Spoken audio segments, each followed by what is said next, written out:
하나님의 말씀은 누가복음 24장 13절에서 35절 말씀까지입니다. 제가 봉독해 올려드리겠습니다.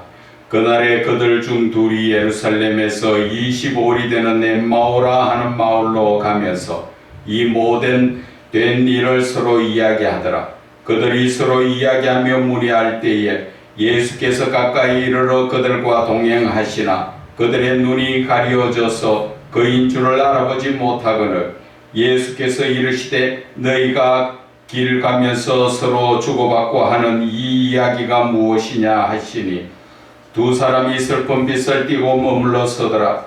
그 한 사람인 글로가라 하는 선자가 대답하여 이르되 당신이 예루살렘에 체류하면서도 요즘 거기서 된 일을 혼자만 알지 못하느냐. 이르시되 무슨 일이냐. 이르되 나사렛 예수의 일이니 그는 하나님과 모든 백성 앞에서 말과 일에 능하신 선지자이거늘 우리 대제사장들과 관리들이 사형 판결에 넘겨주어 십자가에 못 박았느니라. 우리는 이 사람이 이스라엘을 속량할 자라고 바랐노라. 이뿐 아니라 이 일이 일어난 지가 사흘째요.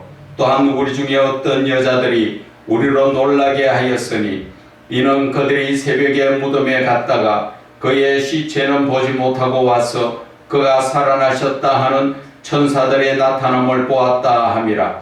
또 우리와 함께 한 자 중에 두어 사람이 무덤에 가 과연 여자들이 말한 바와 같음을 보았으나 예수는 보지 못하였느니라 하거늘 이르시되 미련하고 선지자들이 말한 모든 것을 마음에 들이믿는 자들이여 그리스도가 이는 고난을 받고 자기의 영광에 들어가야 할 것이 아니냐 하시고 이에 모세와 모든 선지자의 글로 시작하여 모든 성경에 쓴 바 자기에 관한 것을 자세히 설명하시니라.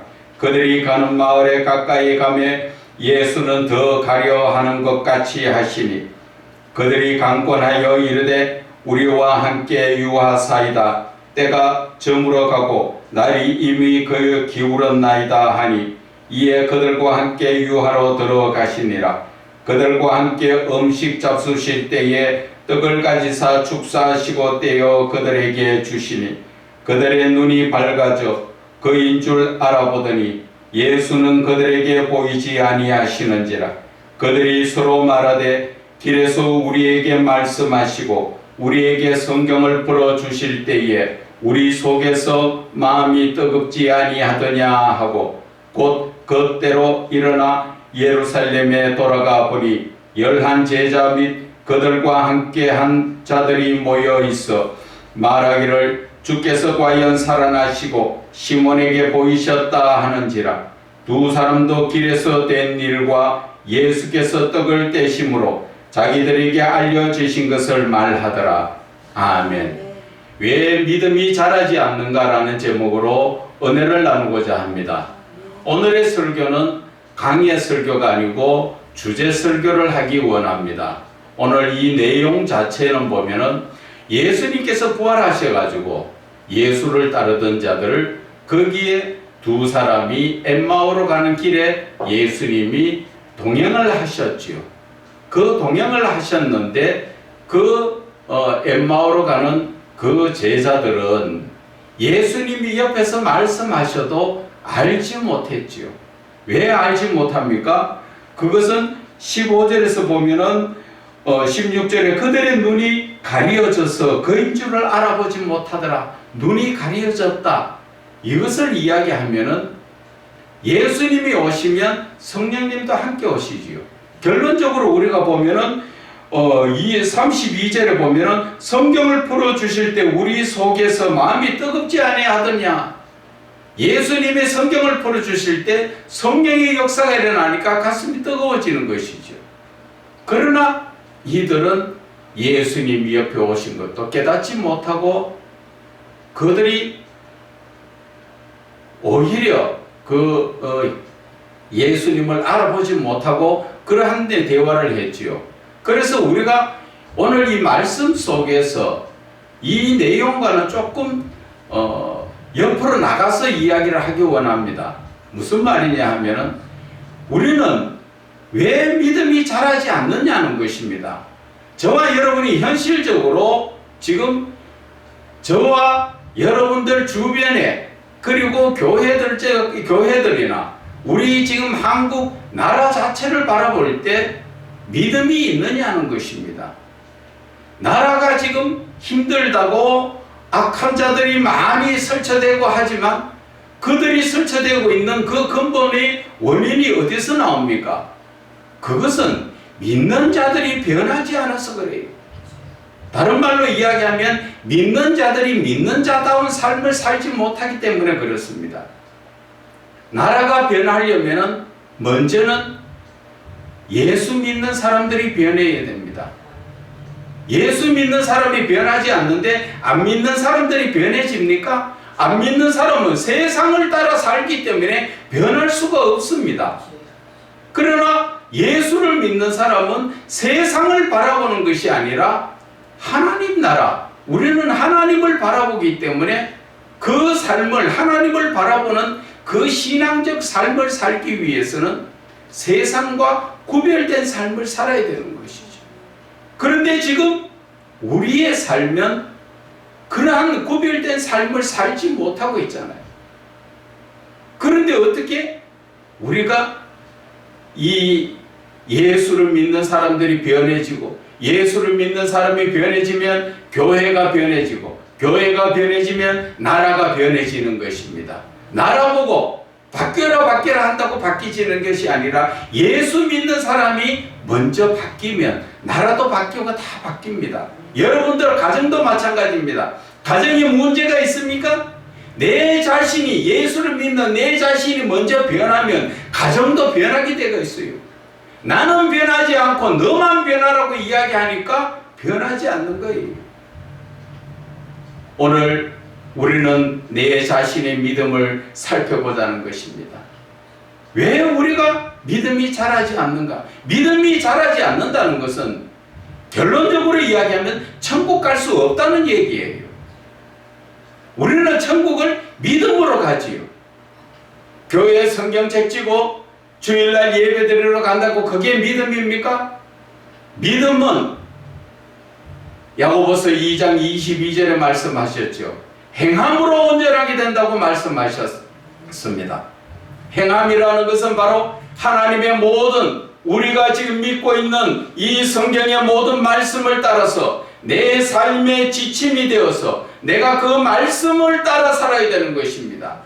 교회 와서 예배 드릴 때는 하나님의 말씀을 따라 사는 것처럼 아멘 아멘 했지만은 교회 문 밖에만 나가면 안 믿는 사람들과 똑같이 새 속에 물들어서 그저 앙당 서로 조금이라도 더 많이 가지고 더 빼앗고 쾌락 속에서 엄난 속에서 몸이 즐거워하는 것을 따라 사는데 어떻게 그것이 믿음이라는 것입니까? 믿음이라는 것은 히브리서 11장 1절에 보면 뭐라고 말씀하십니까? 히브리서 11장 1절에 믿음은 바라는 것들의 실상이요 보이지 않는 것들의 증거다. 바라는 것들이 뭡니까? 우리가 천국에 하나님과 영원히 살 것을 바라지요. 그것이 실질적으로 이루어지는 것이 믿음이라는 것입니다. 보이지 않는 것들이 무엇입니까? 영적인 영생을 이야기하지요. 그것들이 바로 증거가 믿음으로 말미암아 증거가 된다는 것입니다. 그러나 믿음의 의미를 우리가 다시 한번 말하자면은 저와 여러분이 하나님 믿는다. 무엇을 믿습니까? 믿는다는 의미 자체가 무엇입니까? 믿는다는 것은 내가 섬기고 사랑하는 그 하나님의 주신 그 모든 말씀을 따라서 내 삶에 적용시켜서 사는 것이 그것이 믿음인 것입니다. 다른 말로 이야기하면 하나님의 모든 말씀을 따라 순종하는 삶, 그것이 믿음이라는 것입니다. 그런데 우리는 그 말씀을 따라 삽니까? 그 말씀에 순종합니까? 그렇지 않고 우리가 지금 믿음이 있다고 이야기할 수 있습니까? 우리가 세상에 빠져서 세상과 더불어 살고 있는데 어떻게 내 믿음이 자랄 수 있느냐는 것입니다. 로마서 8장 7절에는 뭐라 하셨습니까? 재물과 하나님을 겸하여 섬길 수가 없다, 그렇게 말씀하셨습니다. 그런데 예수 믿는 대부분의 사람들이 밖에 나가면 안 믿는 사람들과 똑같이 재물을 탐하고 쾌락을 탐하고 엄난에 빠져서 사는데 어떻게 하나님과 동행할 수가 있단 말입니까? 그것은 믿음이라고 할 수가 없죠. 믿음이라는 것은 내가 온전히 하나님의 말씀을 들고 하지 말라는 것은 하지 않고 하라는 것은 내 목숨 걸고 해야 되는 것이, 그것이 믿음이라는 것입니다. 오늘 이 말씀을 드리는 것은 오늘 엠마오로 가는 이 두 제자가 예수님이 옆에 오셨지만 알지 못하잖아요. 왜 그렇습니까? 그것은 눈이 가려졌다고 16절에 말씀하지요. 16절에 그들은 눈이 가려져서 예수님인 줄 알지 못하더라는 것이지요. 예수님이 옆에 오셨는데도 알지 못하는 것은 내가 지금 세상의 것으로 가득 차가 있다는 것이지요. 특히나 이 제자들은 염려 걱정에 예수님이 이제 죽으셨으니까 이제 어떻게 하느냐, 그 염려 걱정에 살아나신 부활의 예수님의 바로 옆에 오셨는데도 알지 못한다는 것입니다. 저와 여러분의 신앙적 삶도 마찬가지입니다. 하나님께서는 여러분들이나 저에게 성령으로 임재하시고 주님이 직접 찾아오시지만 여러분들은 지금 주님이 오신 것을 깨닫지 못하고 성령이 옆에 오셔서 이끌어가는 것도 깨닫지 못하고 있다는 것입니다. 그것이 왜 그렇습니까? 그것이 바로 내가 세속에 물들어 있고 세속을 따라서, 세상을 따라서 믿지 않는 사람들이 구하는 돈, 재물, 거기에 쾌락, 엄난한 것을 다 따라서 살아가는데 어떻게 주님이 나에게 온 것을 여러분들이 깨달을 수 있습니까? 예수님은 요한계시록 그 3장 20절에도 말씀하셨죠. 보라, 내가 문 밖에서 두드리노니 내 음성을 듣고 문을 여는 자는 내가 그와 더불어 먹고 그는 나와 더불어 먹으리라. 항상 하나님은 지금 나에게 오셔서 문을 열어라, 문을 열어라 하는데 아직까지도 예수를 믿는다는 저와 여러분이 문을 열지 못하다 보니까 나의 주님, 나에게 찾아오신 그 하나님을 모셔드리지 못한다는 것이죠. 이것이 일반 성도들의 모습 같으면 다행이지만은, 그것도 다행이라 할 수가 없지만은, 주의 종들이, 하나님의 종이라는 자들이 하나님과 만나지 못하고 교제하지 못하고 마음속에 엄청난 세상의 끝으로 가득 차서, 심지어는 어떤 목자는 새벽기도 시간에 자기의 과거의 프로필을 막 올립니다. 내가 과거에 이 날짜에는 이렇게 잘해서 저런 거 해서 자랑 삼아 막 올립니다. 그 시간이 뭐하는 시간입니까? 하나님 앞에 기도드려야 되는 시간에 쓰잘데없이 일어나서 성경책을 보는 것이 아니라 과거에 회상하고 과거에 빠져서 그것을 지금 자랑하고 있는 이러한 지금 썩어 빠진 이러한 지금 기독교라는 것은 여러분들 아셔야 됩니다. 저와 여러분이 지금 하나님 부르시면 천국 갈 자신이 있습니까? 천국 갈 자신 없으면 빨리 돌이켜야죠. 저와 여러분이 얼마나 이 땅에 더 있다가 간다는 게 보장대가 있습니까? 아니에요. 잠시 후에 갈란지, 한 달 있다 갈란지, 1년 있다 갈란지 아무도 모르잖아요. 그런데 하나님 부르실 때 가서 아이고 제가 지금 회개하지 못했네요. 그때는 때가 늦다는 것입니다. 그래서 우리가 지금 본문의 제목이 왜 믿음이 자라지 않는가? 그 자라지 않는 이유가 우리는 세상에 너무나 믿지 않는 자들과 똑같은 삶을 살고 있기에 믿음이 자랄 수가 없다는 것이죠.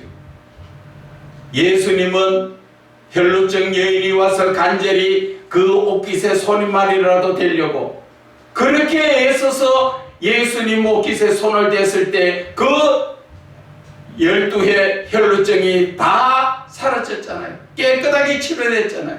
그럴 때 예수님께서 뭐라 하십니까? 네 믿음이 크다는 것이지요. 우리는 믿음이 크게 자라야 되지요. 그 믿음이 자라는 때는 세상적인 잡생각이 없어야 됩니다. 그런데 우리는 아직까지도 세상에 빠져서 부어라 마셔라 흥청망청, 심지어 목자들이 더 교회가 좀 커지면은 자기가 엄청 잘났고 자기가 능력자인 줄 착각하면서 어깨에다 힘을 주고, 아 내가 지금 이만큼 목회를 잘해서 교회가 커졌고 성도가 많아졌고 그래서 나는 좋은 자가용 타고 자기에게 사례비를 많이 받고 벙벙거리면서 나가면서 총회 모임이나 이런 데 가면 어깨에 힘주고 다니지요. 참 한탄스러운 사람입니다. 그런 사람이 어떻게 하나님을 입으로 올릴 수가 있습니까? 하나님의 영광을 자기가 다 가로채 가지고 하나님이 모든 것을 하셨지 자기가 했습니까? 모세가 한번 봐보세요. 광야에서 하나님의 말씀에 따라 이스라엘 백성들을 이끌었잖아요. 그래서 모세가 한 게 뭐가 있습니까? 하나님이 하라는 대로 따라 했을 뿐이지요. 그런데 사람들은 아직도 모세를 이스라엘 쪽에서는 그를 큰 아주 대단한 자로 섬기고 있지요. 만약에 모세가 죽으면서 무덤이라도 남겨놨으면 난리가 났을 겁니다. 하나님께서 그래서 무덤도 없이 만들어 버리셨잖아요. 우리는 겸손할 줄 알아야 됩니다. 하나님의 말씀을 붙들고 언제나 믿음으로 살아야 되는 것입니다. 그래서 우리가 지금 말씀하시는 32절의 말씀도 그들이 서로 말하되 길에서 우리에게 말씀하시고 우리에게 성경을 풀어주실 때 우리 속에 마음이 뜨겁지 아니하더냐. 성령님이 오셨지요. 예수님과 함께 성령님이 오셨는데 그 성령님의 뜨거움을 다 떠나고 나니까 조금 느껴졌지요. 이렇게라도 깨달으시면 다행인데 지금 많은 분들이 기도한다 합시고 기도하고 그 성경 보고 예배드리고 하면서도 하나님이 함께 하시는 것을 깨닫지 못하고 있다는 것이죠. 참 안타까운 모습입니다. 요한복음 1장 1절에 보면 뭐라고 하십니까? 요한복음 1장 1절에 태초에 말씀이 계시니라. 이 말씀이 하나님과 계셨으니 이 말씀은 곧 하나님이시라. 저와 여러분이 보고 있는 이 성경이 바로 말씀이 바로 하나님이시라는 것입니다. 하나님을 늘 눈앞에 대하면서도 그 하나님이 사람처럼 눈앞에 나타나기를 원하다 보니까 우리는 하나님이 영적으로 지금 이렇게 우리와 함께 하시는데도 깨닫지 못하고 있다는 것이지요. 예수를 믿으면서 예수님을 만나지 못하고 예수님과 교제하지 못한다면 우리는 언제나 믿음이라고 할 수가 없습니다. 믿음이 자랄 수가 없습니다. 우리의 영에는 하나님의 영인 성령이 오셔서 우리를 이끌어 가시는니다. 그런데 사단의 영이 와서 늘 그 성령의 이끌림 받지 못하도록 세상에 육신적으로 눈에 보이는 것으로 우리를 이끌어 가지요. 그래서 거기에 따라가는 사람들이 얼마나 많습니까? 그래서 야고보서 1장 27절에 너희들 예수 믿는 자는 새 속에 물들지 마라. 세상 속에 살기는 같이 살아도 거기에 물든다. 내가 그 사람들의 모든 것을 세상의 것을 내가 받아들인다는 것이잖아요. 물들지 마라는 것은 내가 그것을 받아들이지 않는다는 것이지요. 다른 말로 이야기하면 하나님께서 말씀하신 그대로 내가 거룩하니 너희도 거룩하라는 것이지요. 거룩하다는 것은 구별된 삶을 살으라는 것입니다. 우리는 하나님을 따라서 거룩한 삶, 구별된 삶을 살아야 우리가 하나님의 말씀처럼 온전한 믿음에 설 수 있다는 것을 말씀하여 주시는 것입니다. 그래서 디모데전서에 보면은 뭐라 합니까? 6장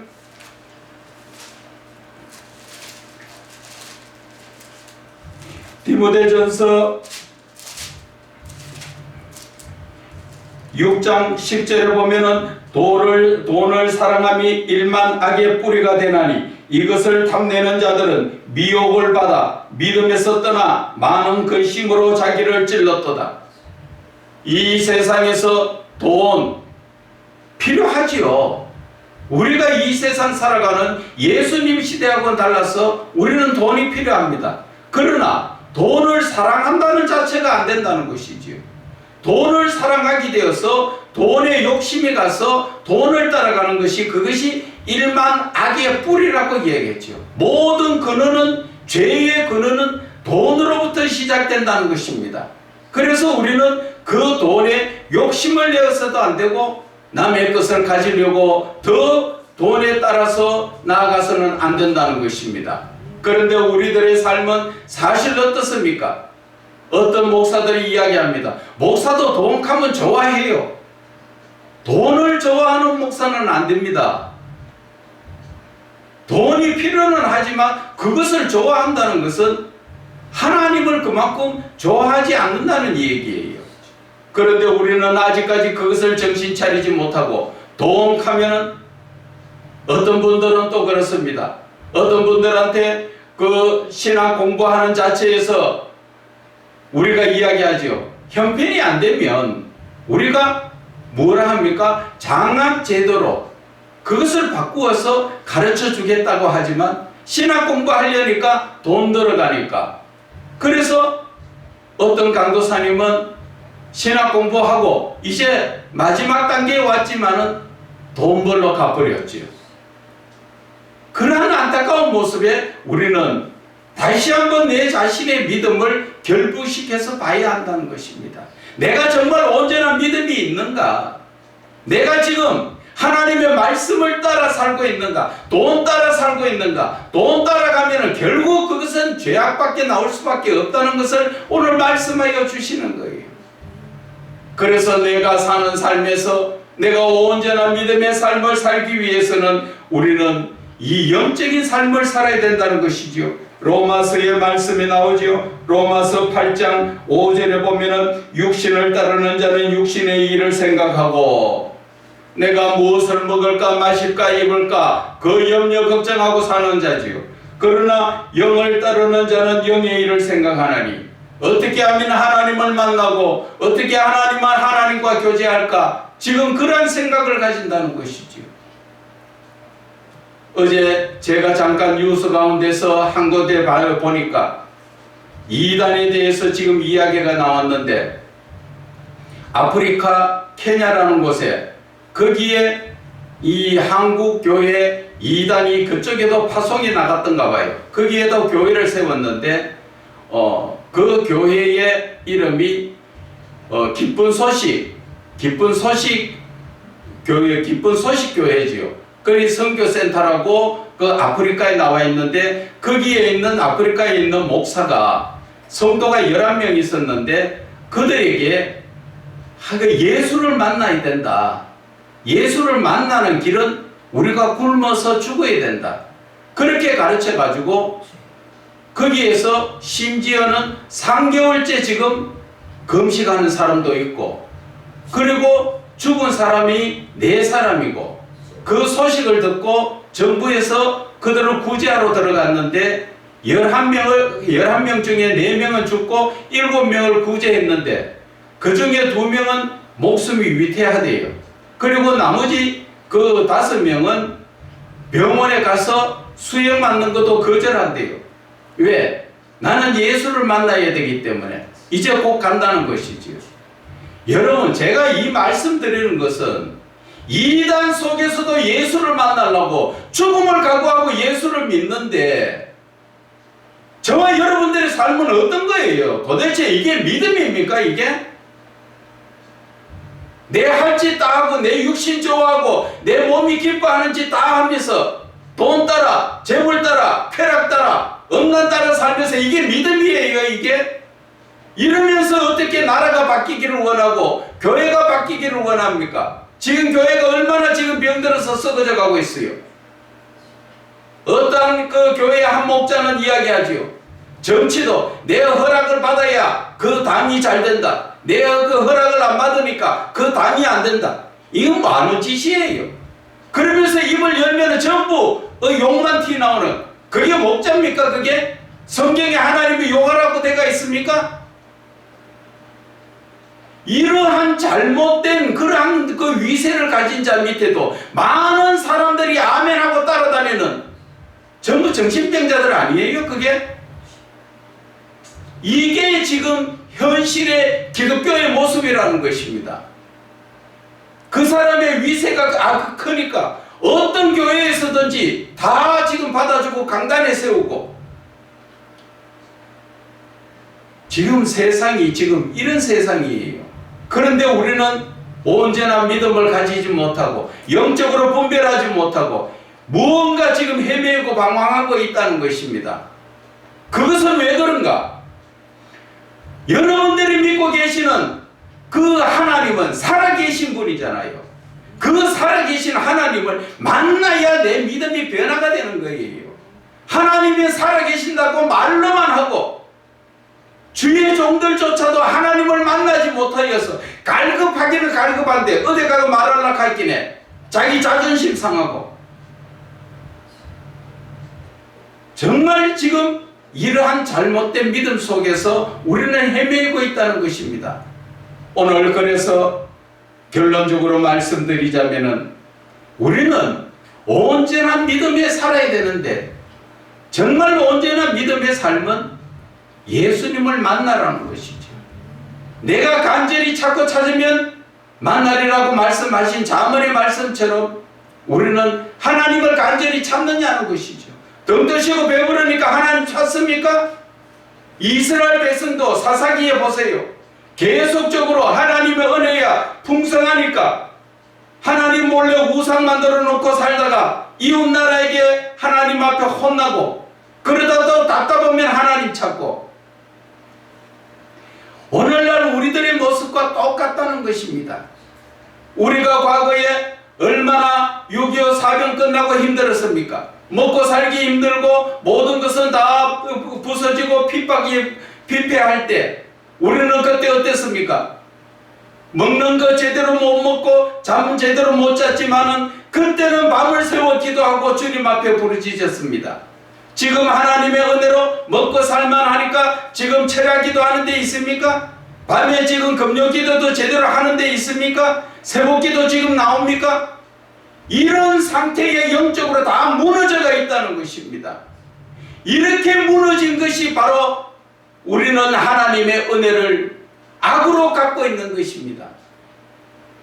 하나님의 베풀어 주신 모든 은혜에 우리는 아멘으로 순종하면서 하나님의 말씀을 따라 살아야 되는데, 내가 간절히 찾지 않고 있다 보니까 하나님을 만날 수도 없고, 하나님 만나지 못하니까 교제도 하지 못하고, 교제를 하지 못하다 보니까 하나님의 모든 말씀에 순종할 수가 없다는 것입니다. 엠마오로 가는 이 두 제자가 예수님이 옆에 왔지만 모르잖아요. 성령이 오셔가지고 말씀을 풀어줄 때 마음이 뜨거운 성령 역사가 일어났지만 조금 느껴질 뿐이지 그 외에 더 없잖아요.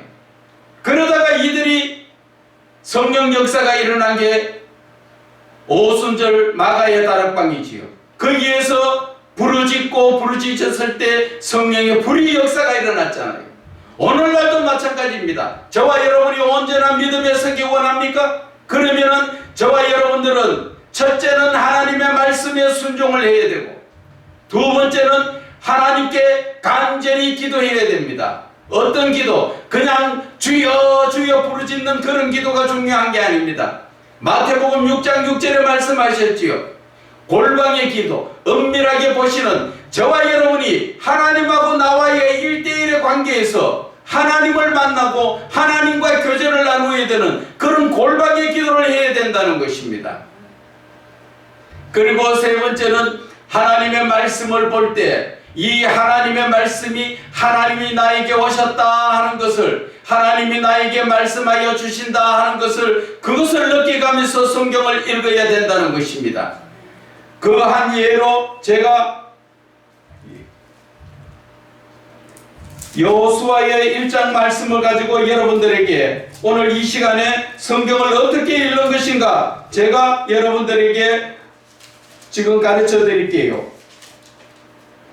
저와 여러분들이 성경을, 즉 하나님을 지금 만나고도 하나님과 교제하지 못하고 있다는 것입니다.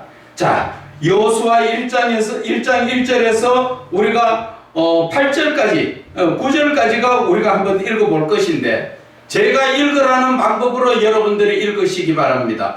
그냥 무작정 여호와의 종 모세가 죽은 후에 여호와께서 모세의 수중자 눈의 아들 여호수아에게 말씀하시되, 이렇게 읽는 것이 아니라 여기에서 여호와 빼고 나머지에는 나의 자신의 이름을 넣어서 여러분들이 그 성경을 읽어보시라는 것입니다. 여러분들 완전히 다릅니다.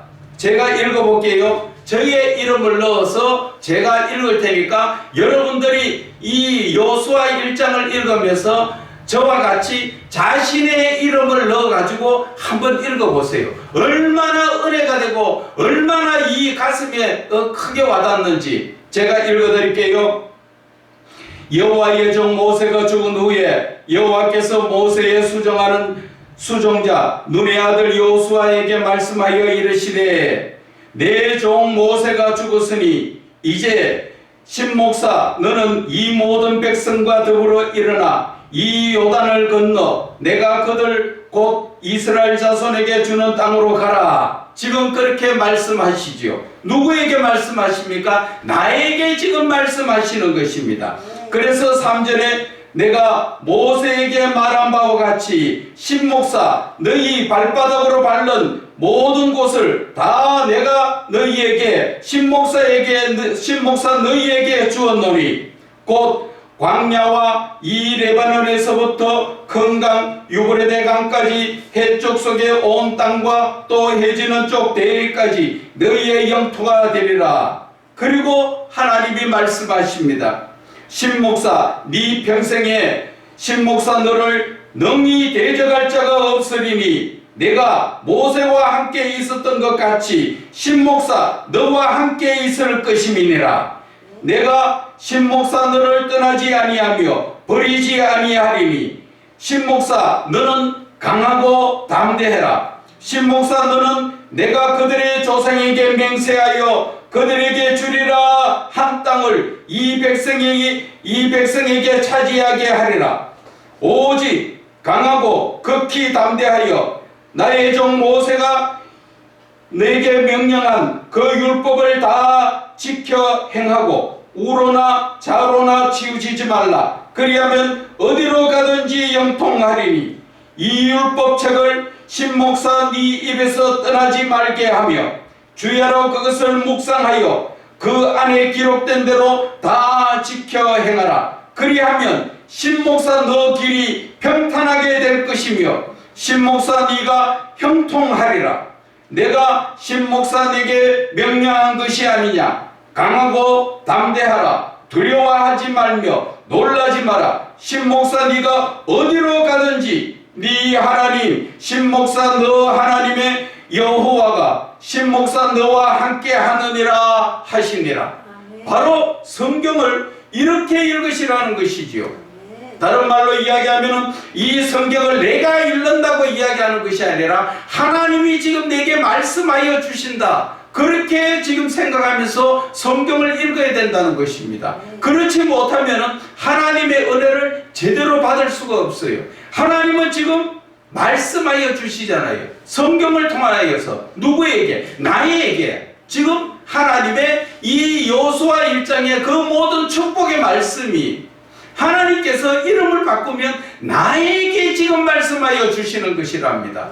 그래서 성경을 읽을 때 하나님이 나에게 말씀하여 주신다 이렇게 생각을 하면서 읽는 것, 이것이 바로 영적 독서라는 것입니다. 이 성경을 영적 독서로 영적으로 읽어야만이 내 말씀이 열려지고 하나님의 은혜와 사랑이 내가 깨달아지는 것입니다. 그것을 알지 못하고 그냥 성경이라고 읽고 책 읽듯이 읽으면 여러분들이 아무리 읽어도 이 성경이 은혜가 안 됩니다. 다만 하나님께서 말씀하여 주신다, 하나님이 하여 주신다 이렇게 생각했을 때 성령이 역사하시지요. 엠마오로 가는 두 제자 옆에 예수님께서 직접 말씀하실 때 성령이 역사하시잖아요. 마찬가지로 이 하나님의 말씀, 성경 말씀을 읽을 때 내가 하나님의 말씀으로 받아들일 때 바로 성령이 역사를 하신다는 것입니다. 그런 이 영적인 원리, 영적인 깊이를 깨닫지 못하다 보니까 아무리 성경을 읽어도 막히고 이해도 안 되고 깨달아지지도 안 하고, 그러다 보니까 내가 하나님의 말씀대로 살 수 없잖아요. 그래서 오늘 제가 이 답답한 심령을 여러분들에게 말씀드리는 것이 바로 이거예요. 영적인 성경으로 영적으로 읽어야 된다는 것이지요. 이것이 하나님의 말씀이라는 것은 요한복음 1장 1절에 나오잖아요. 말씀이 곧 하나님이라 그랬잖아요. 하나님이 직접 나에게 지금 말씀하신다로 봐야 되는데, 이 말씀은 김 집사라가 들어야 돼. 누가 전도사님이 들어야 돼. 그게 아니고 이 모든 말씀은 다 나에게 하시는 말씀이에요. 누가? 하나님이 직접 나를 만들어 가시기 위해서 나에게 직접 하시는 말씀이에요. 그렇기 때문에 우리는 이 성경의 말씀을 읽을 때 이렇게 영적인 부분으로 바르게 읽어야 이 말씀이 나에게 가슴에 와닿고, 그러다 보면 내가 그 말씀을 따라 살 수 있는 거예요. 그렇게 내서 하나님의 말씀을 따라 살 수 있는 것, 그럴 때 내가 온전한 믿음에 설 수 있다는 것입니다.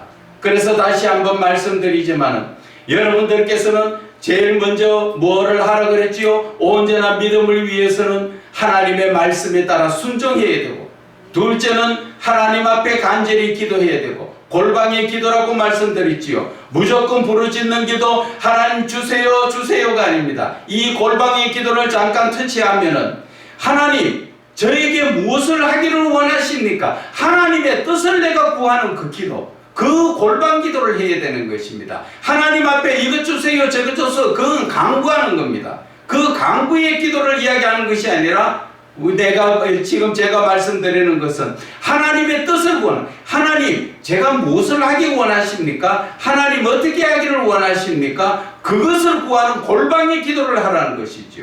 세 번째는 뭡니까? 성경을 읽을 때 영적으로 읽으라는 것이지요. 영적으로 읽어야 바로 이 하나님의 말씀 가운데서 내가 영적으로 하나님이 나에게 말씀하여 주신다 할 때 성령이 내 마음에 와서 뜨겁게 역사를 해주시는 것이, 그것이 바로 그 누가복음 24장 그 32절에 말씀하시죠. 성경을 풀어주실 때 우리의 마음이 뜨겁지 아니하더냐. 이것이 바로 성령 역사라는 것을 말씀을 드리는 것입니다.